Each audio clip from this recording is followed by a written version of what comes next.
नमस्कार दोस्तों, स्वागत है एक नए वीडियो में। हम लोग देख रहे हैं प्लेटफॉर्म के द्वारा निकाला गया आरआरबी ग्रुप डी का वॉल्यूम 2 का प्रैक्टिस सेट। आज प्रैक्टिस सेट नंबर 26 देखेंगे। तो आइए शुरू करते हैं पहले प्रश्न से। पहला प्रश्न कह रहा है, जनरल साइंस का है कि एक तत्व ए जल के साथ अभिक्रिया करके एक विलयन बनाता है जो फिनोल्फ्थीन के विलयन को गुलाबी कर देता है। तत्व ए के खाली स्थान होने की सर्वाधिक संभावना जो है वो क्या हो सकता है? इसका सही आंसर हो जाएगा वो Mg होगा। क्या है? Mg। मैग्नीशियम जो है Mg जल से अभिक्रिया कर मैग्नीशियम ऑक्साइड बनाता है जो क्षारीय प्रकृति के होता है। Mg प्लस H2O ये बन जाता है MgO प्लस H2। क्षार या क्षारक फिनोल्फ्थीन को गुलाबी कर देता है। इंपॉर्टेंट यहाँ ये लाइन था कि क्षार बनना चाहिए क्योंकि वो फिनोल्फ्थीन को गुलाबी कर देता है। Ag सिल्वर से जल समान रूप से अभिक्रिया जो है वो नहीं करता है। सी दिया हुआ है कार्बन एवं सल्फर जल जो है H2O से अभिक्रिया करके क्रमशः CO2 एवं SO2 बनाता है जिसकी प्रकृति जो है अम्लीय होती है। क्या है? अम्लीय होती है। और अम्ल जो है फिनोल्फ्थीन से अभिक्रिया करके उसे रंगहीन कर देता है। क्या है? रंगहीन कर देता है। यहाँ जो कह रहा है वो गुलाबी कर देता है। आज के परिदृश्य में मनुष्यों की अभिवृत्ति में हुए किस परिवर्तन ने अजैव निम्नकरणीय अपशिष्ट के उत्पादन को कुछ हद तक कम करने में सहायता की है? और इसका सही आंसर होगा जूट के थैलों का जो है उपयोग। अजैव निम्नकरणीय पदार्थ सामान्यतः मानव निर्मित या संश्लेषित यौगिक है तथा लंबे समय तक पर्यावरण में बने रहते हैं। यह पदार्थ जो है पर्यावरण के अन्य सदस्यों को हानि पहुंचाता है तथा जैविक प्रक्रम द्वारा घटित नहीं होते, जैसे प्लास्टिक, पीड़कनाशी आदि। अगले प्रश्न पे चलते हैं। अगला प्रश्न है कि नारियल के छिलके में मौजूद कौन सा ऊतक उसे कठोर और दृढ़ बनाता है? और वो बनाता है स्क्लेरन कायमा। क्या है? स्क्लेरन कायमा। स्क्लेरन कायमा की कोशिकाएं लंबी, सक्रिय तथा दोनों सिरों पर नुकीली होती है। इसकी कोशिका भित्ति मोटी होती है और यह लिग्रिन युक्त होता है और यह मृत होता है। क्या है? मृत होता है। लिग्रिन के अत्यधिक जमाव के कारण इसकी कोशिका भित्ति अत्यधिक मोटी हो जाती है तथा कोशिका गुहा अत्यंत संकीर्ण जो है हो जाती है। अगले प्रश्न पे चलते हैं कि स्वतंत्र रूप से लटका हुआ क्षण चुंबक किस दिशा में इंगित करता है? और ये इंगित करता है भौगोलिक उत्तर और भौगोलिक दक्षिण का। ए हो जाएगा। क्या है? ए हो जाएगा। समानांतर क्रम संयोजन में संयोजित कई प्रतिनिधियों के लिए इनमें से कौन सा कथन सत्य है? समानांतर अगर है 1/r इक्विवेलेंट बराबर होता है 1/r1 प्लस 1/r2 होता है। यहाँ पर कह रहा है कि सभी प्रतिरोध दो दिए गए बिंदुओं के बीच संयोजित है। बिल्कुल। परिपथ के तुल्य प्रतिरोध व्यष्टि प्रतिरोध से अधिक होता है। ये जो है सही नहीं है। प्रत्येक प्रतिरोध के टर्मिनलों के बीच विभवांतर समान होता है। बिल्कुल सही। आंसर हमारा जो हो जाएगा बी होगा। समानांतर है मतलब ये यहाँ हुआ, ये इस तरह जो है ये जुड़ा हुआ है, तो इतना दूर का जो भी होगा इसका इसका इसका सब जो है वो बराबर होगा। निम्नलिखित चित्र विभिन्न प्रकार के श्वेत रक्त कणिकाओं को दर्शाता है। सही नामांकन वाले विकल्पों की जो है पहचान कीजिए। और इसका सही आंसर हो जाएगा ए जो है वो क्या है? न्यूट्रोफिल है। बी जो है यूसिनोफिल है। सी बेसोफिल है। डी जो है वो लिम्फोसाइट है और ई जो है वो मोनोसाइट है। आंसर हमारा जो हो जाएगा वो सी हो जाएगा। यदि 500 ओम प्रतिरोध वाली चालक कुंडली समय के साथ परिवर्तनशील चुंबकीय क्षेत्र में इस प्रकार है कि प्रेरित ईएमएफ 5 वोल्ट है तो कुंडली में प्रेरित धारा जो है वो ज्ञात करना है। तो प्रेरित धारा आई बराबर होगा प्रेरित ईएमएफ ई बटा प्रतिरोध आर, यानी 5/50 0.01 जो है वो एम्पियर हो जाएगा। आंसर हमारा डी होगा। निम्नलिखित अभिक्रिया का उत्पाद जो है क्या होगा? तो ये जब बनेगा ये हो जाएगा CH3COOH एथेनोइक अम्ल प्लस जो है H2O हो जाएगा। आंसर हमारा जो हो जाएगा बी हो जाएगा। एथेनॉल से एथेनोइक अम्ल के निर्माण की क्रिया में ऑक्सीजन का संयोग अथवा हाइड्रोजन का क्षय होता है। यह अभिक्रिया ऑक्सीकरण अभिक्रिया कहलाती है। एथेनॉल का प्रयोग शराब बनाने में जो है होता है। और 6% अगर एथेनोइक अम्ल को जलीय विलयन सिरका कहलाता है। क्या कहलाता है? सिरका कहलाता है। फ्लेमिंग के दाएं हाथ के नियम के अनुसार दाएं हाथ की तर्जनी और मध्यमा उंगली क्रमशः खाली और खाली की दिशाओं को निरूपित करती है। और इसका आंसर होगा जो है चुंबकीय क्षेत्र और प्रेरित धारा की दिशाओं को जो है निरूपित करता है। फ्लेमिंग के बाएं हाथ को विद्युत जनित का कार्यकारी सिद्धांत है और विद्युत जनित यांत्रिक ऊर्जा को विद्युत ऊर्जा में जो है वो बदलता है। फ्लेमिंग के बाएं हाथ का नियम विद्युत धारा के कारण पड़ने वाले चुंबकीय प्रभावों से लगने वाले बल की दिशा को जो है वो बताता है। फसल उत्पादन। फसल उत्पादन में इनमें से किस पर बहुत अधिक लागत शामिल नहीं होती है? और वो हो जाएगा पशु आहार पर जो है वो लागत। निम्नलिखित में से कौन से उत्सर्जी उत्पाद पौधे के पुराने जाइलम में संग्रहित होता है? और वो होता है रॉल। क्या है? रॉल। विभाज्योतक उत्तक कोशिकाओं में निम्न में से क्या अनुपस्थित होता है या होती है? और इसका आंसर होगा रसधानी। क्या है? रसधानी। 18 ओम प्रतिरोध वाले एक विद्युत बल्ब पर शून्य वोल्टेज आरोपित किए जाने पर इसकी शक्ति खाली स्थान होगा। आर बराबर जो है 18 ओम है, भी बराबर 0 है, पी बराबर भी स्क्वायर बाई आर यानी 0 के स्क्वायर बटा 18 यानी 0। आंसर हमारा सी हो जाएगा। मान लीजिए कि एक चिकित्सक द्वारा +2.5 डायोप्टर क्षमता के संशोधक लेंस की सलाह दी गई है। इस लेंस की फोकस दूरी जो है वो क्या हो जाएगा? तो एफ बराबर जो होता है 1/p यानी 100 सेंटीमीटर में यहाँ ऑप्शन है तो 100/2.5 कर देते हैं क्योंकि प्लस में है। ये हो जाएगा कितना? 40। क्या है? 40 सेंटीमीटर। आंसर हमारा जो हो जाएगा सी हो जाएगा। क्या है? सी होगा। पुरकिंजे तंतु खाली स्थान में विशिष्ट है और इसका सही आंसर हो जाएगा हृदय में स्नायु तंतु। क्या है? हृदय में स्नायु तंतु। न्यूरॉन या तंत्रिका कोशिका तंत्रिका तंत्र में स्थित एक उत्तेजनीय कोशिका है जो मस्तिष्क से सूचनाओं का आदान प्रदान जो है वो करता है। क्या है? करता है। न्यूरॉन्स तंत्रिका तंत्र की रचनात्मक और कार्यात्मक जो है इकाई है और मानव हृदय को घेरने वाली झिल्ली का नाम पेरिकार्डियम है। क्या है? पेरिकार्डियम है। प्राकृतिक चयन का सिद्धांत किसके द्वारा प्रस्तावित किया गया था? और इसका सही आंसर हो जाएगा चार्ल्स डार्विन के द्वारा जो है वो किया गया था। किसके द्वारा? चार्ल्स डार्विन के द्वारा किया गया था। इरास्मस डार्विन एक अंग्रेजी चिकित्सक थे। टीएच मॉर्गन ने आनुवंशिकता में गुणसूत्रों की भूमिका की खोज किया था और जे मेडल को आनुवंशिकता का पितामह जो है वो कहा जाता है। क्या है? कहा जाता है। यदि अवतल दर्पण से वस्तु की दूरी u और प्रतिबिंब की दूरी v दोनों ही -20 सेंटीमीटर है तथा वस्तु का आकार और प्रतिबिंब का आकार दोनों 4 सेंटीमीटर है तो दर्पण की वक्रता त्रिज्या r जो हमें ज्ञात करना है। तो 1/f बराबर जो है 1/v प्लस 1/u यानी 1/f बराबर 1/-20, ये माइनस में होगा, यहाँ पहले माइनस नहीं, ये होगा 1/f बराबर 1/-20 प्लस 1/-20, f बराबर 10 सेंटीमीटर, r बराबर 2f यानी 2 गुना -10 यानी -20 सेंटीमीटर। आंसर हो जाएगा डी। 17 का क्या हो जाएगा? डी हो जाएगा। अगला है वह विजातीय मिश्रण जिसमें विलेय के कण घुलते नहीं है बल्कि पूरे माध्यम में निलंबित बने रहते हैं खाली स्थान कहलाता है और इसका आंसर हो जाएगा सस्पेंशन। क्या है? सस्पेंशन कहलाता है। ऐसा विलयन जिसमें विलेय पदार्थ की मात्रा अधिकतम मात्रा में घुली हुई हो संतृप्त विलयन कहलाता है और ऐसा विलयन जिसमें विलेय पदार्थ की मात्रा और अधिक मिलाई जा सकता है असंतृप्त विलयन जो है वो कहलाता है। सस्पेंशन में परिक्षेपित कणों का आकार 10 के पावर -3 सेंटीमीटर से 10 के पावर -4 सेंटीमीटर या इससे अधिक होता है। अगर कोलाइड पूछ ले, कोलाइड में परिक्षेपित कणों का आकार 10 के पावर -5 से लेके 10 के पावर -7 के बीच होता है।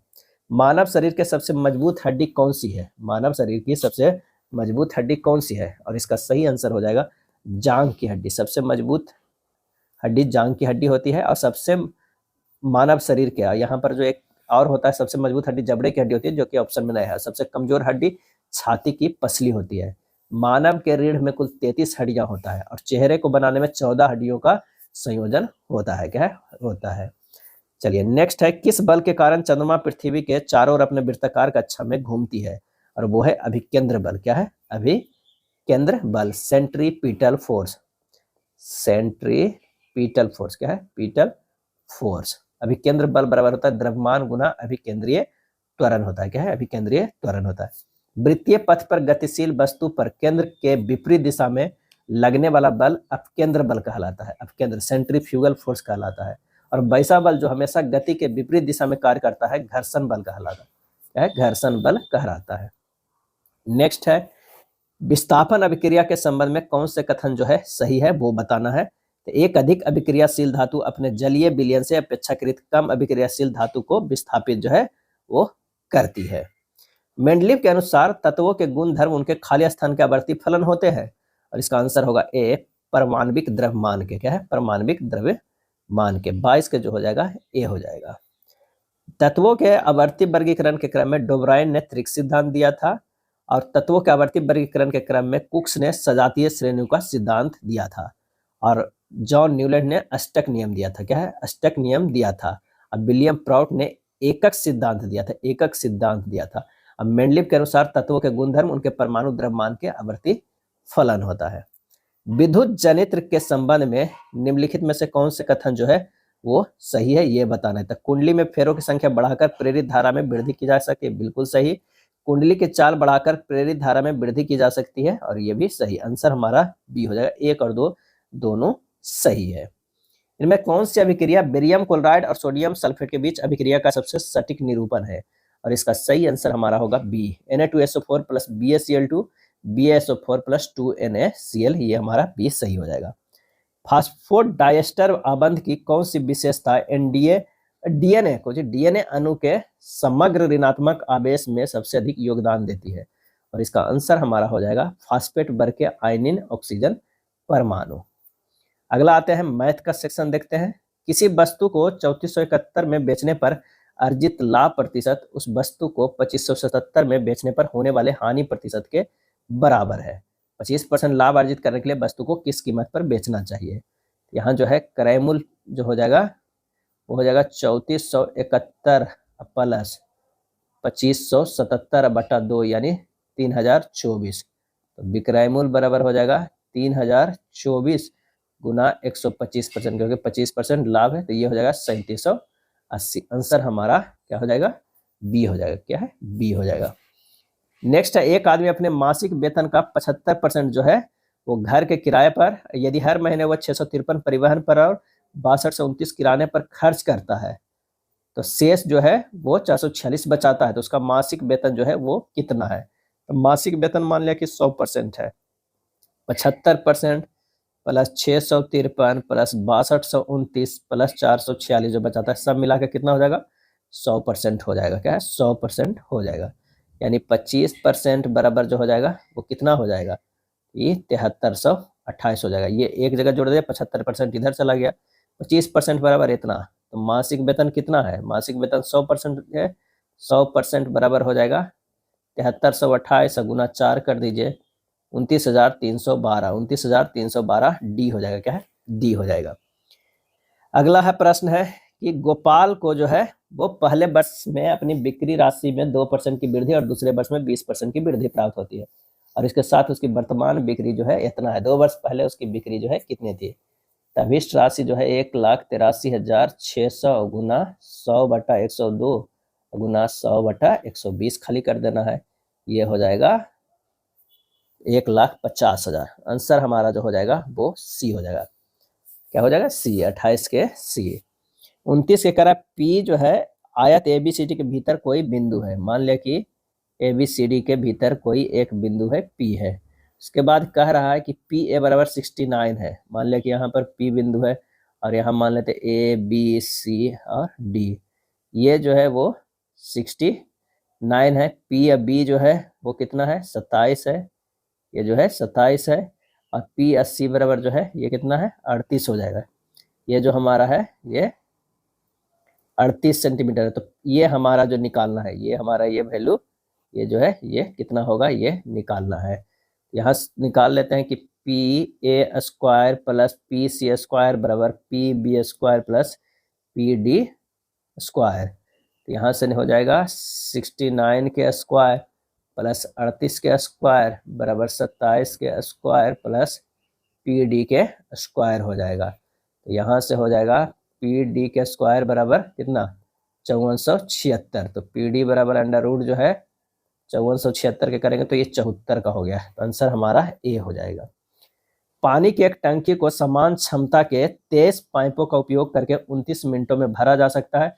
यदि हम बताए गए समान क्षमता के 47 पाइपों का उपयोग करते हैं तो पानी की टंकी कितने मिनट में जो है वो भर जाएंगे? तो यहाँ पर लगा देना है फार्मूला M1 D1 H1 बराबर M2 D2 H2, यानी 23 गुना 29 बराबर 47 गुना x बराबर हो जाएगा 23 गुना 29/47, यानी 14.19 जो है वो मिनट हो जाएगा। बी हो जाएगा।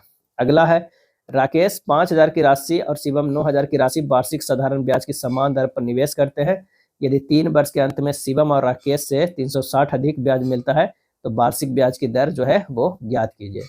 तो दिया गया है कि 3 वर्ष में अधिक ब्याज प्राप्त कितना हुआ? 360। तो 1 वर्ष में 120 हो गया। तभी वार्षिक दर कितना होगा? 120/9,000 माइनस 5,000 गुना 100, ये हो जाएगा 120 बटा 4000 और गुना 100, ये 3% के बराबर हो जाएगा। कितना? 3%। अगला है यदि द्विघात समीकरण इतना इतना का उभयनिष्ठ मूल 3 है तो p प्लस क्यू का जो है मान हमें ज्ञात करना होगा। तो उभयनिष्ठ 3 है यानी x square minus 8x plus P बराबर 0, तो मूलों का योग यानी 3 प्लस बीटा बराबर हो जाएगा माइनस माइनस 8 बटा 1, यानी ये 8 हो जाएगा। तो बीटा बराबर हो जाएगा 8 माइनस 3 बराबर 5। मूलों का गुणनफल 3 गुना 5 बराबर p है। क्या है? 3 गुना 5 बराबर जो हो जाएगा वो p हो जाएगा। p बराबर कितना हो गया? 15। अब दूसरा समीकरण से निकालते हैं x square plus 4x plus Q से। तो मूलों का योग 3 प्लस बीटा बराबर जो है -4 होगा। तो बीटा बराबर -7, मूलों का गुणनफल बराबर जो होगा 3 इंटू -7 बराबर क्यू बराबर कितना होगा? -21। तो p प्लस क्यू बराबर कितना होगा? 15 प्लस -21, ये हो जाएगा -6। आंसर हमारा जो है वो बी हो जाएगा। ध्यान रखिएगा अगर X square plus B X plus C equal to 0 है, अल्फा प्लस बीटा बराबर होता है minus B by A, alpha into beta बराबर होता है सी बाई ए होता है। ये X square plus B X plus C equal to 0 का ये फार्मूला है जब मूलों का योग और मूलों का गुणनफल जिसका मूल जो है अल्फा और बीटा हो। अगला है एम एन और एक्स बाई। क्या है? एम एन और एक्स बाई जो है दो समानांतर रेखाएं हैं। एक रेखा बी के है जो इन रेखाओं को क्रमशः बी और के बिंदुओं पर प्रतिच्छेदित करती है। यदि इतना बराबर 78 डिग्री और इतना का माप ज्ञात करना है। यानी कह रहा है एम एन और एक्स बाई दो समानांतर है, दो समानांतर कर दिए और एक जो है इसमें प्रतिच्छेदित कर रही है यहाँ बी पे और यहाँ पे जो हो जाएगा वो के पे। ये दिया हुआ है कितना? 78 डिग्री। ये हो जाएगा एम एन, ये एक्स और ये बाई हो गया। यहाँ पर प्रतिच्छेदित कर रहा है वो के हो जाएगा, यहाँ पर के है यहाँ पर बी है। ये 78 जो है वो दिया हुआ है, तो हमें निकालना है ये वाला डिग्री। क्या है? ये वाला। तो कोण एन बी के प्लस कोण बाई के बी बराबर जो है 180 डिग्री। ये 78 डिग्री प्लस कोण बाई के बी बराबर 180 डिग्री। तो कोण बाई के बी बराबर 180 degree minus 78 degree 102 degree. Answer हमारा ए हो जाएगा। इतना का जो है सरल करना है, तो ये जो है क्या हो जाएगा? ये 18 का हो जाएगा, ये 10 के हो जाएगा, यानी 18 बटा 10 गुना 5 बटा 24 गुना 78 है। ये आ जाएगा 13 के बराबर। आंसर हमारा डी। एक गोले का पृष्ठीय क्षेत्रफल जो है सेंटीमीटर स्क्वायर में ज्ञात कीजिए जिसका व्यास जो है 21 सेंटीमीटर दिया हुआ है। तो सबसे पहले जो है त्रिज्या निकाल देंगे तो कितना हो जाएगा? 21 बटा 2 यानी 10.5 सेंटीमीटर। गोले का पृष्ठीय क्षेत्रफल 4 पाई आर स्क्वायर यानी 4 गुना 22 बटा 7 गुना 10.5 के स्क्वायर, यानी 4 गुना 22 बटा 7 गुना 10.5 गुना 10.5, ये हो जाएगा 1386 सेंटीमीटर स्क्वायर। आंसर हमारा बी है। 75 किलोमीटर पर घंटे की चाल से चलने वाली एक ट्रेन समान दिशा में 30 किलोमीटर पर घंटे की चाल से चलने वाली दूसरी ट्रेन को 108 सेकंड में पार करती है। यदि तेज चाल से चलने वाली ट्रेन की लंबाई 950 मीटर है तो धीमी चाल से चलने वाली ट्रेन की लंबाई कितनी है, हमें ये बताना है। तो माना धीमी चाल से चलने वाली ट्रेन की लंबाई x जो है वो मीटर मान लेते हैं। अब दोनों ट्रेन की लंबाई का योग सापेक्ष गुना समय हो जाएगा, यानी x प्लस 950 बराबर हो जाएगा 750 माइनस 30 गुना 5 बटा 18 और गुना 108 जो है समय है, 108 सेकेंड हो गया। तो यहाँ से हल करेंगे तो कितना हो जाएगा? x प्लस 950 बराबर 45 गुना 5 बटा 18 गुना 108। x प्लस 950 बराबर 1350। x बराबर हो जाएगा 1350 माइनस 950, कितना हो गया? 400 मीटर। आंसर हमारा डी होगा। ए और बी की चाल का अनुपात 3:5 है। यदि बी को एक निश्चित दूरी तय करने में 18 मिनट लगते हैं तो ए को समान दूरी तय करने में कितना समय जो है लगेगा? ए और बी है, चाल है 3:5 है, समय लगेगा 5:3 है। 3 इकाई बराबर दिया हुआ है 18 मिनट। क्या है? 18 मिनट। बी को एक निश्चित चलने में इतना कितना है? 18 मिनट। ये समय का है और ये चाल का है, तो ये 18 मिनट। 5 इकाई बराबर कितना हो जाएगा? ये हो जाएगा 18 गुना 5 बटा 3 यानी 30 मिनट हो जाएगा। क्या है? 30 मिनट। आंसर हमारा जो है बी हो जाएगा। यदि एक अर्धगोले की त्रिज्या 13√3 सेंटीमीटर है तो इसका वक्र पृष्ठीय क्षेत्रफल ज्ञात करें। तो दिया गया है एक अर्धगोले की त्रिज्या 13√3, तो वक्र पृष्ठीय क्षेत्रफल बराबर 2πr² यानी 2 इंटू पाई इंटू 13√3 के स्क्वायर यानी 1014 पाई सेंटीमीटर स्क्वायर हो जाएगा। आंसर हो जाएगा बी, होगा क्या है, बी। नेक्स्ट प्रश्न है 39 नंबर कि रवि जो है कुल कार्य का 1/4 कार्य 15 दिनों में पूरा कर सकता है, यानी रवि जो है वो कितना 60 दिनों में। छवि कुल कार्य को 1/3 18 दिन में, तो 18 तिया 54, छवि जो है वो 54 दिनों में पूरा कर सकती है। धनी कुल कार्य का आधा कार्य 24 दिनों में, धनी जो है वो कितना हो जाएगा 48 दिनों में। ठीक है, रवि छवि और धनी साथ मिलकर कार्य को 3/4 कार्य करने में कितना समय लगेगा। पहले जो है एलसीएम ले लीजिए 2160, ये हो जाएगा 36, 40 और इसका 45 जो है क्षमता। अब 3/4 लगा समय कितना हो जाएगा 2160 टोटल कार्य है, इसका 3/4 कर देते हैं। अब बटा जो है कितना है 36 प्लस 40 प्लस 45 जो है वो मिल के कर रहा है, तो ये हो जाएगा 2160 और गुना 3, अब ये हो जाएगा 121 और गुना 4, काट पीट कीजिएगा 13.47 बटा 121 जो है वो दिन आ जाएगा। आंसर हमारा हो जाएगा ए, क्या हो जाएगा, ए हो जाएगा। चलिए 40 नंबर प्रश्न देखते हैं। गिल एक ही मूल्य पर जो है वो 2 कुत्ते बेचता है, एक में वह 22% का लाभ अर्जित करता है और दूसरे में उसे जो है वो 22% की हानि होती है, क्या है, हानि होती है। चलिए, तो गिल का लाभ या हानि प्रतिशत क्या होगा, तो गिल का हानि प्रतिशत बराबर जो हो जाएगा 22 के स्क्वायर बटा 100, डायरेक्ट कर देते हैं, यानी 22 गुना 22 अब बटा 100% यानी 4.84%। आंसर हमारा जो हो जाएगा वो बी हो जाएगा, क्या है, बी हो जाएगा। नेक्स्ट है, यदि 90 किलोमीटर पर घंटा की चाल से चल रही एक रेलगाड़ी को एक खंभे को पार करने में 5 सेकंड का जो है समय लगता है, तो रेलगाड़ी की लंबाई ज्ञात कीजिए। यहाँ पर रेलगाड़ी की लंबाई बराबर क्या हो जाएगा, चाल गुना समय, चाल क्या है 90, इसको 5/18 बदल दीजिए इंटू जो है समय 5 सेकंड यानी 125 मीटर हो जाएगा। कितना हो जाएगा 125 मीटर हो जाएगा। चलिए नेक्स्ट देखते हैं, 7 संख्याओं का औसत 45 है, यदि प्रत्येक संख्या में 5 से घटाया जाए तो नया औसत जो है वो कितना होगा। 7 संख्याओं का औसत 45, तो 7 संख्याओं का नया औसत 45 माइनस 5, सब में से घटाया गया तो 40 हो जाएगा। एक ठोस घनाभ के 3 आसन फलकों का क्षेत्रफल 127 सेंटीमीटर स्क्वायर, 32 सेंटीमीटर स्क्वायर और 254 सेंटीमीटर स्क्वायर है, तो घनाभ का आयतन क्या हो जाएगा। तो प्रश्न में कह रहा है एल गुना बी बराबर 127 है, बी गुना एच बराबर 32 है और एच गुना एल बराबर जो है 254 है। सबको गुना कर देते हैं, एल बी गुना बी एच गुना एच एल बराबर 127 गुना 32 गुना 254। एल बी एच के स्क्वायर करेंगे तो कितना हो जाएगा, ये हो जाएगा 127 गुना 16 गुना 2 गुना 2 गुना 127, यानी हो जाएगा एल बी एच के स्क्वायर बराबर 127 गुना 8 के स्क्वायर। एल बी एच बराबर कितना हो गया, ये हो गया 127 गुना 8, स्क्वायर खत्म हो गया 1016 सेंटीमीटर, क्या है 1016 सेंटीमीटर। आंसर हमारा सी हो जाएगा। इतना को सरल करना है, क्या है, सरल करना है, तो ये हो जाएगा 2.46 के स्क्वायर माइनस 1.46 के स्क्वायर, ए स्क्वायर माइनस बी स्क्वायर है और नीचे 2.46 माइनस 1.46, एक बार जोड़ एक बार घटाओ वाला कट जाएगा, जोड़ वाला जो है वो रह जाएगा, तो 2.46 प्लस 1.46 रह जाएगा यानी 3.92, 392/100 है, आंसर हमारा सी होगा। इतना को जो है सरल करना है, हल करना है, x प्लस 1/x इंटू हो जाएगा x plus 2/x plus 1 into हो जाएगा x plus 3/x plus 2 into हो जाएगा x प्लस 4/x प्लस 3, ये कट गया, ये कट गया, ये कट गया, बच गया x प्लस 4/x। आंसर हमारा जो है बी हो जाएगा। यदि tan थीटा बराबर इतना है तो कोसेक स्क्वायर थीटा बराबर कितना हो जाएगा, तो tan थीटा बराबर इतना दिया हुआ, ये कितने के बराबर होता है, p/b के बराबर, h निकल जाएगा √1 के स्क्वायर प्लस √5 के स्क्वायर यानी √6 हो जाएगा।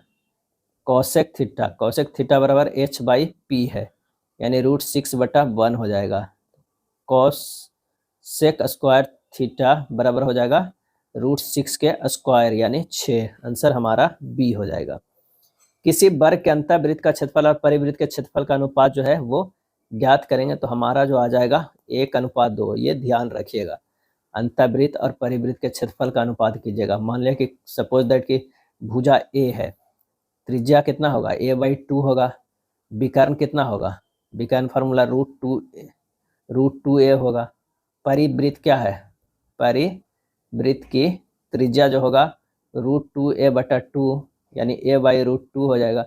अंतःवृत्त और परिवृत्त यानी पाई इंटू a² a/2 के स्क्वायर बटा पाई इंटू a/√2 के स्क्वायर। इतना ही करना चाहिए। 1:2 है, इसे ध्यान रखिएगा। क्या है, ध्यान रखिएगा 1:2। निम्नलिखित को जो है हल करना है, सिंपल प्रश्न है, आप इसे हल कीजिएगा। आंसर जो हमारा आ जाएगा वो 11 आ जाएगा। क्या है, 11।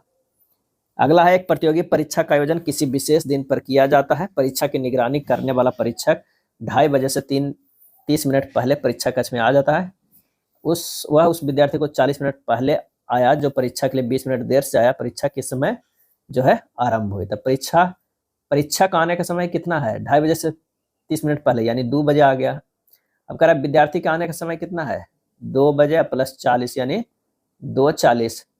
अब परीक्षा आरंभ होने का समय 2:40, लेकिन लेट हुआ है 20 मिनट, वो घटा जाएंगे यानी 2:20 में। आंसर हमारा हो जाएगा बी हो जाएगा। निम्नलिखित पाई चार्ट को एक विशेष वर्ग के दौरान विभिन्न क्षेत्रों में जो है दर्शाया गया, व्यय को दर्शाया गया। चार्ट के आधार पर नीचे दिए गए प्रश्न का उत्तर दीजिए कि क्षेत्रफल डी के व्यय का प्रतिशत लगभग कितना है। यहाँ पर 360 डिग्री बराबर जो है वो 100% है। क्या है, 100% है।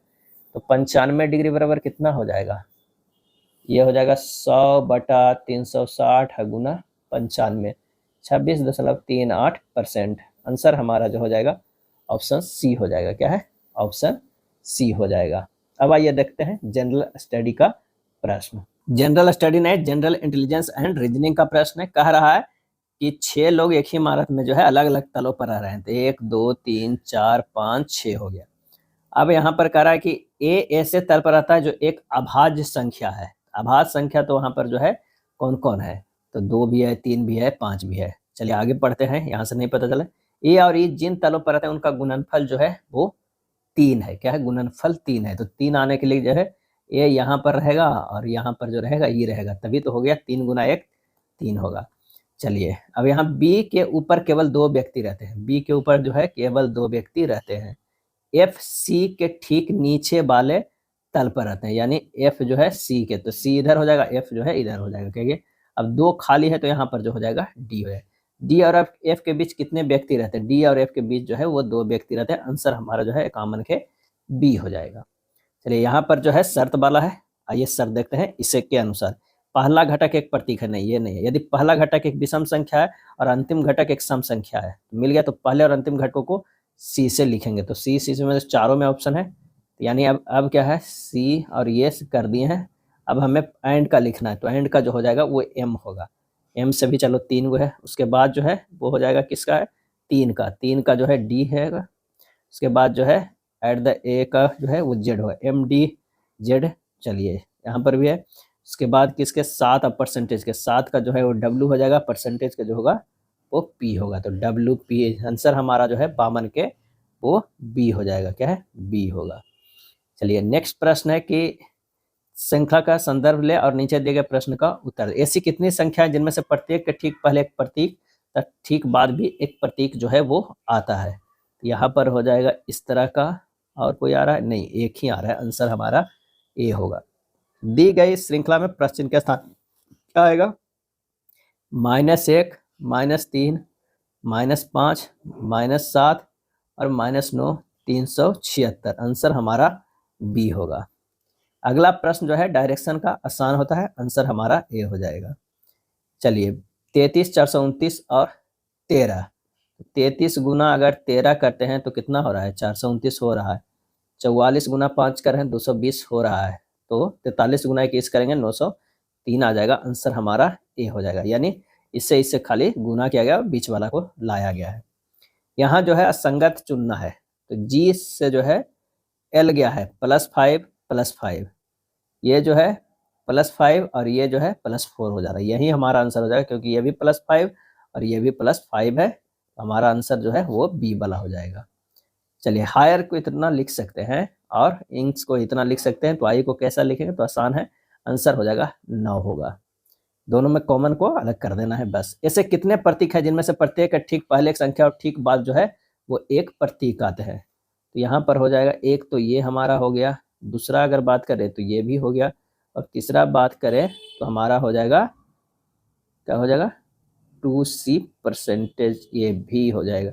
आंसर हमारा 3 हो गया, 59 के ए हो जाएगा।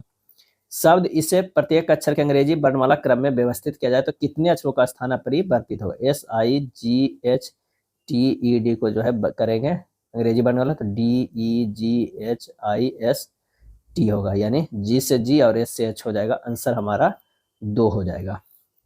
असंगत अक्षर समूह को जो है चुनना है। S से V गया है +3 हो जाएगा, और V से जो है X गया है +2, X से Z गया है +2 है, J से K जो है वो +1 है, D से E +1 दिख रहा है, Y से Z +1 है, यही +2 से, तो आंसर हमारा जो है ये हो जाएगा। आप गौर से एक बार नजर दौड़ाइएगा तो आपको क्या चेक करना है पता चल जाएगा, और फटाफट वही चेक करके आप आंसर को सही कर सकते हैं।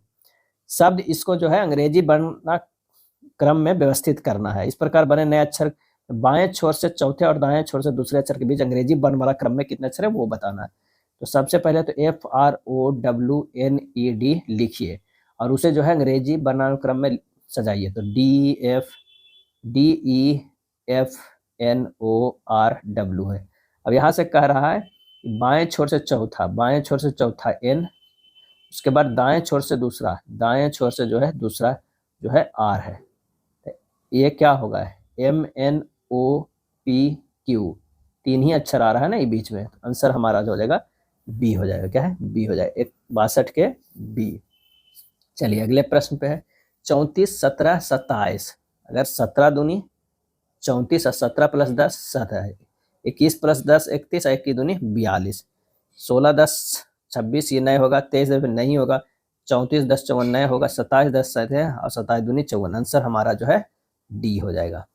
चलिए उत्तर के मुंह करके बैठे हुए हैं 7 लोग, 1 2 3 4 5 6 और ये हो जाएगा 7 लोग। अब कह रहा है जी ए के बाएं से दूसरे स्थान पे जो है वो बैठा हुआ है। यहाँ पर जो है 64 के कह रहा है कि जी जो है वो ए के बाएं दूसरे स्थान पे, यानी ए अगर यहाँ है तो जी जो है वो यहाँ होगा।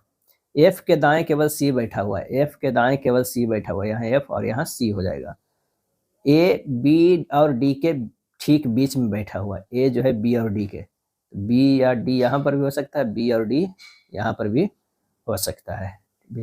ई एफ के, ई जो है वो एफ के ठीक बाएं बैठा है, तो यहाँ पर जो हो जाएगा वो ई हो जाएगा।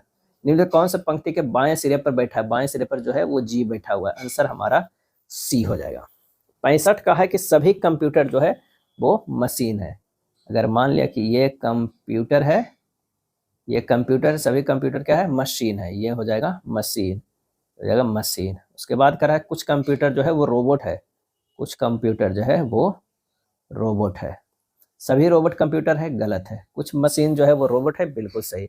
आंसर हमारा जो हो जाएगा वो हो जाएगा बी, क्या है? केवल निष्कर्ष सेकंड अनुसरण कर रहा है। अगला प्रश्न है गणितीय चिन्हों के सही संयोजन करना है, कोई एक ऑप्शन करके देखिएगा, जो बैठ गया वही हमारा सही आंसर हो जाएगा।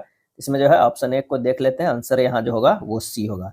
प्रश्नानुसार जो है विकल्प के अनुसार करेंगे तो 8 × 1 + 4 × 2 - 16 / 2 = 8, इधर भी 8 आएगा, इधर भी 8 आएगा, आंसर हमारा सी। अगर इस तरह का मिरर इमेज होगा तो हमारा बनेगा कैसा? डी जैसा। चलिए प्लस और माइनस को आपस में बदलना, इस तरफ बदलेंगे तो ये हो जाएगा 14 × 7 + 27 / 9 - 12 करेंगे, ये 89 आ जाएगा, डी हो जाएगा। चलिए नेक्स्ट प्रश्न पे चलते हैं। नेक्स्ट कह रहा है इतना को अंग्रेजी वर्णमाला के क्रम के आधार पर एक निश्चित तरीके से इससे संबंधित है, यानी जी बाई ई और भी है, डी बी बी और बाई है। यहाँ देखिए जी से डी गया है, यहाँ पर क्या किया गया है? -3, ये +3, ये -3, ये +3, इस तरह का सीरीज है। निकालना हमें एल टी जे क्यू, पहले -3 था तो आई हो गया, ये +3 था तो डब्लू होगा, ये -3 है तो जी होगा, ये +3 है तो टी होगा, आंसर हमारा सी होगा। कथन है कोई कैप हेड नहीं है, ये है कैप, क्या है? कैप है, तो कोई कैप जो है वो हैट नहीं है, हैट नहीं है। कुछ हैट हेलमेट है, ये जो हो जाएगा हेलमेट, क्या है, हेलमेट है। सभी हेलमेट कैप है, गलत है। कुछ हेलमेट हैट है, सही। आंसर हमारा डी हो जाएगा। अगला है 49 एक निश्चित से 96 संबंधित है, 54 106 से, तो 36 को करना है। 49 और 96, यहाँ इसको देखिए 49 गुना 2 करेंगे तो 98 आएगा, इसमें से 2 माइनस कर देते हैं तो आ जाता है। 54 गुना 2 करेंगे तो 108 आएगा, इसमें से 2 घटा देंगे तो 106 आ रहा है। उसी तरह 36 गुना 2 करेंगे तो 72 और माइनस 2 करेंगे तो 70 है। आंसर हमारा जो है ए हो जाएगा। एक निश्चित कूट भाषा में कार्ड को जो है इतना लिखा गया है, डॉग्स को इतना लिखा गया है, तो डी का क्या होगा, इसका आंसर जो हमारा हो जाएगा 3 होगा, क्या है, 3 होगा। 6/5 3/2, यानी 6/5 और 3/2, अगर इसे देखा जाए तो ये 0.3 प्लस में है, क्या है, प्लस में। उसी तरह 9/5 देखते हैं इसमें, तो ये भी जो है 0.3 है। और 9/5 से जो है 21/10 भी जो है ये भी है 0.3 का है। तो सभी जो है 0.3 का है, तो 12/5 से 0.3 प्लस में करेंगे तो ये 27 बटा जो है वो 10 आ जाएगा। आंसर हमारा जो हो जाएगा ए होगा, क्या है, ए होगा। 5 व्यक्ति एक वृत्ताकार मेज के परित मेज के केंद्र की ओर मुख करके जो है वो बैठे हुए हैं। कितने व्यक्ति बैठे हुए हैं, तो 5 गो। 4 तो इस तरह बैठा लेते हैं और एक जो है वो इस तरह हो जाएगा। कह रहा है रॉबिन सुधाकर और रुद्र दोनों के ठीक बगल में बैठा है। यानी अगर मान ले कि यहाँ पे रॉबिन बैठा हुआ है तो इधर जो है वो रुद्र होगा और इधर जो होगा वो सुधाकर होगा। उसके बाद कह रहा है राजेश रॉबिन के बाईं ओर दूसरे स्थान पे है, तो इधर जो हो जाएगा राजेश हो जाएगा और ये हो गया रमेश हो गया, क्या है, रमेश हो जाएगा। रुद्र सुधाकर के दाईं ओर दूसरे स्थान पर, रमेश राजेश के रुद्र दोनों ठीक बगल में बैठा है। रमेश और रॉबिन दोनों ठीक बगल में, निम्न में से कौन बैठा है, रमेश और जो है रॉबिन। तो ये आंसर हमारा जो हो जाएगा 74 के कौन सा हो जाएगा, सी रुद्र हो जाएगा। अच्छा रेस्तरा से निकलता है 2 किलोमीटर दक्षिण की ओर चलता है। डायरेक्शन वाला प्रश्न है, आसान होता है। आंसर हो जाएगा सी 12 किलोमीटर उत्तर। 76 की बात करते हैं तो उत्तर की ओर मुख करके बैठे हुए कुछ व्यक्ति, तो यहाँ पर हो जाएगा 1 2 3 4 5 6 7 8 9, कुछ इस तरह जो है 10 दे देते हैं, ये नहीं पता है कितना है क्योंकि यहाँ 10 1 11 है, तो 11 तक का ऑप्शन में कर सकते हैं। जी डी के दाईं ओर छठे स्थान पे है। जी जो है डी के दाईं ओर छठे स्थान पे, यानी डी है तो 1 2 3 4 5 6, छठे स्थान पे जी है ना। इसके बाद कह रहे जी जो है डी के दाईं ओर छठे स्थान पे। जी एच और ई दोनों ठीक बगल में है। जी एच और ई के, यानी इधर हो जाएगा एच और इधर हो जाएगा ई। सी ई के दाईं ओर ठीक बगल में है। सी जो है ई के ठीक दाएं है, ठीक बगल में बैठे। यदि पंक्ति में कोई अन्य व्यक्ति नहीं बैठा है तो पंक्ति में बैठे व्यक्तियों की कुल संख्या कितनी है। अब इधर ये वाला हटा देते हैं, 1 2 3 4 5 6 7 8 9 हो जाएगा। आंसर हमारा 76 के सी हो जाएगा। निम्न अक्षर प्रतीक श्रृंखला के आधार पर पूछे गए प्रश्न का उत्तर देना है। ऐसे कितने अक्षर है जिनके ठीक पहले एक प्रतीक है और ठीक बाद भी जो है एक प्रतीक आता है। तो यहाँ पर जो हो जाएगा पहला तो एक ये हो जाएगा, अगर उसके बाद देखा जाए तो ये हमारा दूसरा हो जाएगा, तीसरा जो है ये हमारा हो जाएगा, चौथा की अगर बात करें तो ये भी हमारा हो जाएगा, और पांचवा की बात करें तो ये भी हमारा हो जाएगा, तो 5 हो जाएगा। क्या है, 5 यानी बी। कथन है, यह दुनिया ना अच्छी है और ना ही जो है वो क्या है, बुरी है। प्रत्येक आदमी अपने लिए एक दुनिया बनाता है। निष्कर्ष में कह रहा है कि कुछ लोग को यह दुनिया अच्छी लगती है, कुछ लोगों की यह दुनिया बुरी लगती है। आंसर हो जाएगा दोनों निष्कर्ष 1 2 उपयुक्त है। 79 का आंसर जो हो जाएगा डी हो जाएगा, क्या है, डी होगा। चलिए 80 का क्या कह रहा है कि प्रश्नवाचक के स्थान पर क्या होगा ये हमें बताना है। यहाँ देख लीजिए किस तरह जो है वो अरेंज किया गया है। अगर मान लिया कि यहाँ 27 है, 7 है, 4 है, तो 7 अब में से माइनस कर देंगे तो हो जाएगा 7 28 माइनस 1, 5 20 माइनस 1 करेंगे तो 19, 9 5 45 है, 9 दूनी 18, 8 दूनी 16, 8 7 56, ये 55 हो जाएगा। आंसर हमारा डी हो जाएगा। अब आइए general awareness and current affairs section में। काजी सिंह और भीमा नायक जैसे भील नेताओं के नेतृत्व में भील विद्रोह किस वर्ष शुरू हुआ, और यह शुरू हुआ था 1818 ईस्वी में। भारतीय राष्ट्रीय मानवाधिकार आयोग में पूर्णकालिक कार्मिक की कुल संख्या कितनी होती है। और ये होती है अध्यक्ष और 5 सदस्य होता है। भारत के पूर्व तटीय मैदानों को किस प्रकार के तट के रूप में सर्वोत्तम रूप से वर्णित किया जाता है? पूर्वी तटीय मैदानों को, और ये किया जाता है उद्यामी तट। क्या है? उद्यामी तट। उद्यामी तट का निर्माण तब होता है जब या तो भूमि का उत्थान होता है या समुद्र का स्तर नीचे जाता है, जिससे पहले जलमग्न रहा तटीय क्षेत्र बाहर आ जाता है। पूर्वी तटीय मैदान पश्चिमी तटीय मैदानों की तुलना में अधिक चौड़े और समतल है।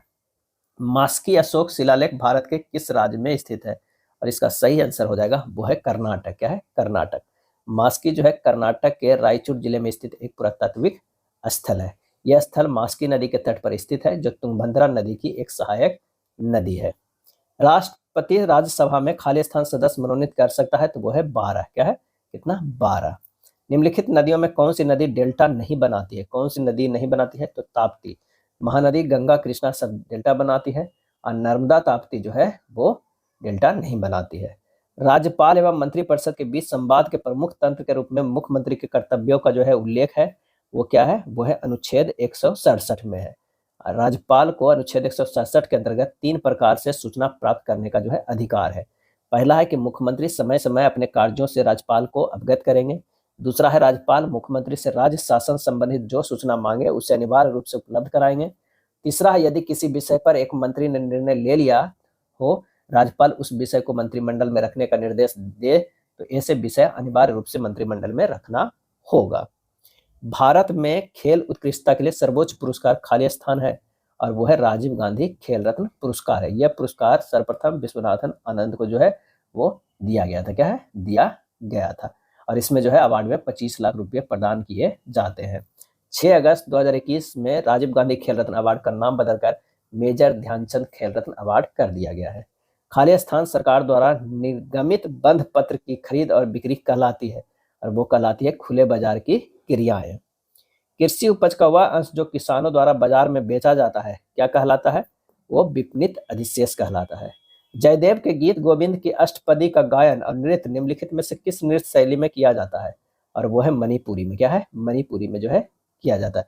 मणिपुरी शास्त्रीय नृत्य में तांडव और लास्य दोनों सम्मिलित है, लेकिन लास्य पर बल दिया जाता है। राधा कृष्ण की प्रेम कहानी रासलीला एवं शास्त्रीय नृत्य गायन की आवर्ती विषय है। मणिपुर शास्त्रीय नृत्य में चेहरा पतले घूंघट से ढका होता है। 1993-94 तक भारत में गरीबी रेखा का आकलन यूआरपी डेटा पर आधारित था। यूआरपी का पूर्ण रूप जो है वो क्या होता है? और इसका सही आंसर जो हमारा हो जाएगा वो हो जाएगा कौन सा? तो वो हो जाएगा uniform reference period. Uniform reference period. वक्फ संशोधन विधेयक 2025 किस तिथि से संपूर्ण देश में लागू कर दी गई है? और इसका आंसर होगा 5 अप्रैल 2025। भारत के प्रधानमंत्री नरेंद्र मोदी को किस देश द्वारा मित्र विभूषण सम्मान से सम्मानित किया गया? तो विभूषण से याद रखिएगा, विभूषण कहाँ का था? रावण का भाई था, और कहाँ का था? तो श्रीलंका का था। आंसर हमारा 94 के सी हो जाएगा। हाल ही में किस राज्य की प्रसिद्ध सौदागरी ब्लॉक प्रिंट को जीआई टैग प्रदान किया गया है? और इसका सही आंसर हो जाएगा गुजरात। हाल ही में किस राज्य की प्रसिद्ध सौदागरी ब्लॉक प्रिंट को जीआई टैग प्रदान किया गया? तो गुजरात का। विश्व स्वास्थ्य दिवस कब मनाया जाता है? और इसका सही आंसर हो जाएगा 7 अप्रैल को जो है मनाया जाता है। और इस साल 2025 का थीम था स्वास्थ्य शुरुआत आशापूर्ण भविष्य। 4 अप्रैल 2025 को कौन सा देश आधिकारिक तौर पर अगले 2 वर्ष के लिए बिम्स्टेक का नया अध्यक्ष बना? और इसका आंसर होगा वो है बांग्लादेश। 47वीं राष्ट्रीय जूनियर बालिका हैंडबॉल चैंपियनशिप किस राज्य ने पहली बार जीती है? और इसका आंसर होगा उत्तर प्रदेश। गिबली स्टाइल क्या है जो इन दिनों काफी चर्चा में है? तो वो क्या है कि जापानी एनिमेशन स्टूडियो घिबली शैली में एआई जनरेटेड इमेज है। हाल ही में किस राज्य ने झज्जर बचौली नामक वन्यजीव अभयारण्य को अपने पहले तेंदुए सफारी के रूप में विकसित करने की घोषणा की है? और वो है पंजाब। क्या है? पंजाब। यह था प्रैक्टिस सेट नंबर 26। वीडियो अच्छा लगा तो लाइक एंड शेयर कर दीजिएगा। धन्यवाद।